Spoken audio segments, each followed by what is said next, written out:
Good morning সকলোকে মোৰ পেজৰ চেনেলটোলৈ স্বাগতম। ক'ত বহি আছোঁ দেখিছেনে? আৰিয়া উঠা নাই, দেউতাকো উঠা নাই। আৰিয়া আজি শুয়ে আছে 9:30 হ'ল, সেইকাৰণে মই ইয়াতে বহি আছোঁ। মোলৈ নেদেখিলে চিঞৰিব যে, দিনটোলৈ শুৱা নাম নলয়, সেইকাৰণে শুই লওক ভালকৈ। কিমান টাইম হয়, তাতে খিৰিকীখন মাৰি থৈছোঁ যে ৰুমটো ঠাণ্ডা হৈ আছে, মানে সেইকাৰণে শুই আছে। গুড মৰ্ণিং আৰিয়া, উঠা মা, 10টা বাজিলে, উঠা আৰু উঠি দিয়া দে হা, উঠা। ৰুমটো ঠিক কৰি ল'লোঁ। আৰিয়া উঠিয়ে আইতাকৰ লগত পেৰট চাবলৈ বহিলেগৈ। এতিয়া ব্ৰেকফাষ্ট কৰিবলৈ আনিব লাগিব তাইক। এতিয়া ব্ৰেকফাষ্ট কৰিছে দেই, ধোচা খাইছে, ধোচা হয় নহয়? ভাল লাগিছেনে? য়াম্মি নে? য়াম্মি। আজি ব্ৰেকফাষ্টত আছে ধোচা, চাটনি, এইফালে মোৰ লাল চাহ আহি গ'ল। ৰোল খোৱাৰ দৰে খাইছে একদম। খোৱা, দেউতাকক চাই থাকে, দেউতাকে যেনেকৈ খায় জীয়েকে তেনেকৈয়ে খায়।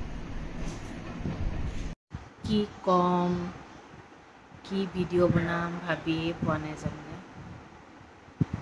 ফেচবুকটো খুলিবই নোৱাৰি, মোবাইলটো খুলিবই নোৱাৰি। অকল এজনী ছোৱালীৰে কথা, ইমান দুখ লগাকৈ মাৰিছে মানুহে, এই ৰেপিষ্টকেইটা। এই ৰেপিষ্টবোৰৰ মনত এদিনতেই এইবোৰ জাগ্ৰত নহয়, গম পাইছে নাই? এইবোৰৰ মনত সৰুৰ পৰাই মানে এটা লেতেৰা মগজ লৈ তাহাঁতি উৎপত্তি হৈ আছে, মানে লাহে লাহে। আৰু তাহাঁতি সেইটো সুবিধা পালে মানে সেই কামটো কৰি দিয়ে। এইটো যেনেকৈ বেমাৰ এটা এদিন দুদিনতে নহয় নহয়, এইটো এটা বেমাৰেই হয়। ৰেপ কৰাটো যে এটা বেমাৰ হয়, এইটো মানে পৃথিৱীৰ আটাইতকৈ লেতেৰা বেমাৰ। আৰু এনেকুৱা ল'ৰাবোৰ যাৰ ঘৰত আছে, নিজৰ মাকে হওক, ভনীয়েকে হওক, বায়েকে হওক, দেখিলে মানে এনেকুৱা ল'ৰাক মাৰি পেলাব লাগে, ডাইৰেক্ট মাৰি পেলাব লাগে। কাৰণ কেলৈ নিজৰ মাক ভনীয়েকক প্ৰটেক্ট কৰি ৰাখি বেলেগৰ ছোৱালীক, মাকক ধৰ্ষণ কৰাটো ভাল কথা নহয়। আমাক ন্যায় লাগে, আমাক ন্যায় লাগে, আমাক ন্যায় লাগে, ন্যায় লাগে, একদম শ্লোগান চলি আছে। কিবা ন্যায় পাইছেনে আজিলৈকে? ন্যায় লাগে বুলি কেইদিন চলিব? কিবা কৰেনে চৰকাৰে? এনেকুৱা ব্যৱস্থা কিবা কৰেনে? যোনে এনেকুৱা কাম কৰে ডাইৰেক্ট ফাঁচী কাঠত ওলমাই দিব লাগে, তাৰ কোনো উকালতি হ'ব নালাগে। আমাৰ দেশখন এনেকুৱা, যিবোৰ বেয়া মানুহ, ৰেপিষ্টবোৰৰ হৈ ওকালতি কৰিবলৈ অহা উকিলকেইটা কমটি নে বাৰু? এনেকুৱা এখন দেশত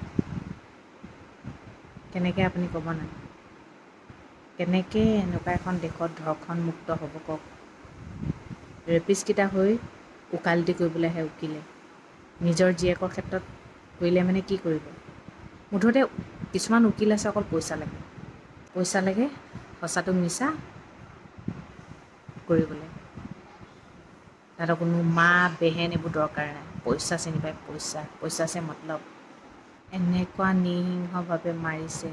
জীৱ জন্তুও তেনেকৈ নামাৰিব, জীৱ জন্তুৱে ডাইৰেক্ট, তাহাঁতি ভোকাতুৰ প্ৰাণী হয়, ডাইৰেক্ট এটেক কৰিব, মাৰি খাই পেলাব। সিহঁতি জীয়াই জীয়াই মানুহ এটা মাৰিছে, তৰপাই মাৰিছে এজনী ছোৱালীক।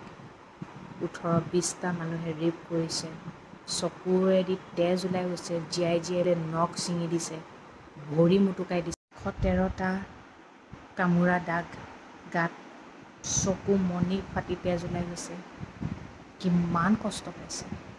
আৰু যোনে হাত দুখন ধৰি আছিলে তাহাঁতিও বোলে ছোৱালীয়ে হয়, সহপাঠী। কেনেকৈ বিশ্বাস কৰিব? কাক বিশ্বাস কৰিব? আজিৰ দিনত কাকো বিশ্বাস কৰিব নোৱাৰি। নিজেই নিজক বিশ্বাস কৰিব লাগিব, নিজেই নিজক প্ৰটেক্ট কৰিব লাগিব। আমাৰো ছোৱালী উঠি আহিছে নহয়, কেনেকৈ আমি পঢ়িবলৈ পঠিয়াম বাহিৰলৈ? তেনেহ'লে দেখোন ছোৱালী হোৱাৰ লগে লগে মানুহে মাৰিয়ে পেলাব লাগিব। এইবোৰ হোৱাতকৈ, এইবোৰ হৈ মৰিবলৈ দিয়াতকৈ মাৰিয়ে পেলাব লাগিব, ছোৱালী জন্মই দিব নালাগিব। ভাবিছিলোঁ লাহে লাহে ভাললৈ আহিছে, চাওকচোন কিমান বেয়া লাগিছে। দেশ কঁপি গৈছে। সেই ছোৱালীজনীৰ মাক দেউতাকক কেনেকুৱা লাগিছে বাৰু? ফটোখন দেখিলে যে উফৰাম গাটো শিয়ৰি উঠে। মানে মোৰ আজি কথা ক'বলৈ মানে মন যোৱা নাই, ইমান গাটো বেয়া লাগিছে। মানে ভাবিব পৰা নাই, ভয় লাগি গৈছে। মোক মানুহজনে কৈছে তুমি এইবোৰ কিয় চাই আছা, মোবাইলটো খুলিবই নোৱাৰোঁ, অকল তাইৰ ওপৰতে কথা। বোলে চুটি কাপোৰ পিন্ধিছে, কিবা কৰিছে, তেতিয়াও বেলেগ কথা। চুটি কাপোৰ পিন্ধা ছোৱালীজনীক ধৰ্ষণ কৰা হ'লে আৰু কৰিব লাগিছিলে। চুটি কাপোৰ পিন্ধিছে, তাহাঁতৰ নজৰে এইটো কথা নকয়, কিন্তু তাইতো চুটি কাপোৰো পিন্ধা নাছিলে। তাই ডক্তৰ হয়, পেচেণ্ট চাই অকণমান আৰাম কৰিবলৈ গৈছিলে।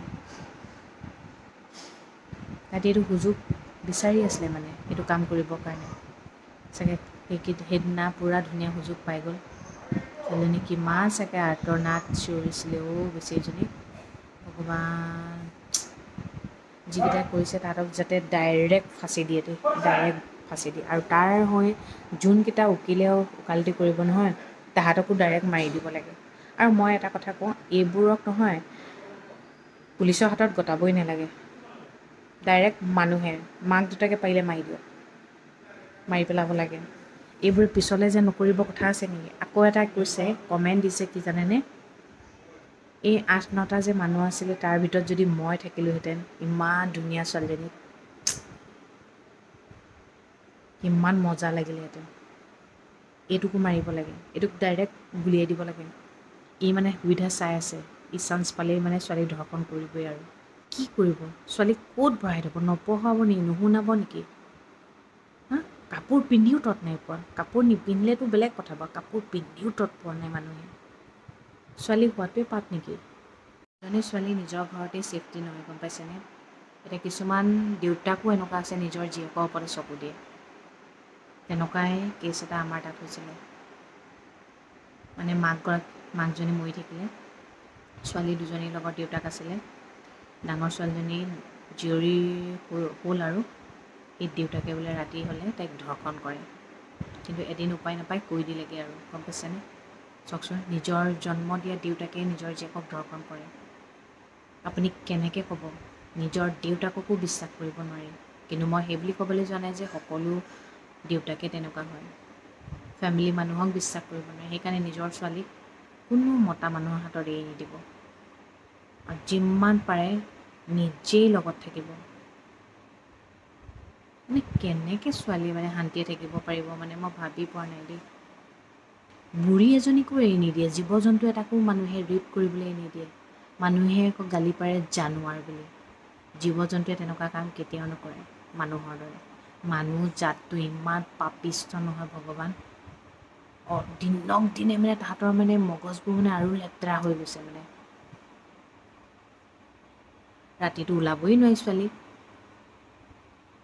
ৰাতিকে দেৰিকৈ আহিলেও ছোৱালীয়ে বদনাম। কেনেকৈ ছোৱালীবোৰ জীয়াই থাকিব, কেনেকৈ জীয়াই থাকিব। ৰেপ কৰাবোৰৰ ওপৰত বেছিকৈ মোকৰ্দমা নচলে। যদি ৰেপ কৰা মানুহ এটাক ছোৱালী এজনীয়ে মাৰি দিয়ে, সেই ছোৱালীজনীৰ ওপৰত বহুত চলিব। তোমাক কেনেকৈ কৰিছিলে, কি কৰিছিলে, কি কাৰণে তুমি মাৰিব লগা হ'ল। কিন্তু ৰেপিষ্টকেইটাক ইমান কুৱেশ্যন নকৰে। তাহাঁতে ৰেপ কৰিলে বুলি জানে, কিন্তু তাহাঁতক প্ৰটেক্ট কৰি ৰাখিব। পুলিচেই হওক, উকিলেই হওক।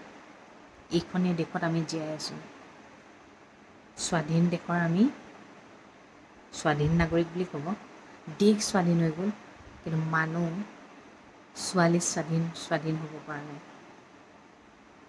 এইখন দেশৰে আমি বাসিন্দা। আমি আত্মগৌৰৱেৰে কওঁ আমি ভাৰতৰ জীয়ৰী। ধৰ্ষণমুক্ত কেতিয়া হ'ব ভাৰতখন? মানুহৰ মনবোৰ কেতিয়া চাফা হ'ব?